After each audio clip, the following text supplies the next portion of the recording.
Salam Media Sriwijaya. Sejumlah ruas jalan protokol dan beberapa kawasan permukiman penduduk di Kota Palembang, Sumatera Selatan, kembali banjir atau tergenang air hujan hingga 30 cm lebih akibat hujan lebat yang berlangsung beberapa jam pada Selasa, tanggal 4 Oktober tahun 2022, sore, hingga malam hari. Hujan lebat di Kota Palembang yang berlangsung cukup lama itu mengakibatkan drainase, kolam retensi, dan anak sungai Musi meluap dan menggenangi beberapa lokasi permukiman penduduk serta ruas jalan protokol.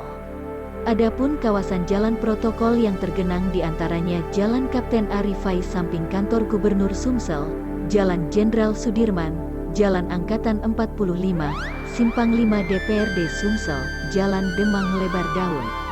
Banjir yang menggenangi beberapa kawasan permukiman dan sejumlah ruas jalan protokol tersebut mengakibatkan arus lalu lintas mengalami kemacetan panjang dan tidak sedikit kendaraan roda 2 dan 4 mogok karena mesin kemasukan air.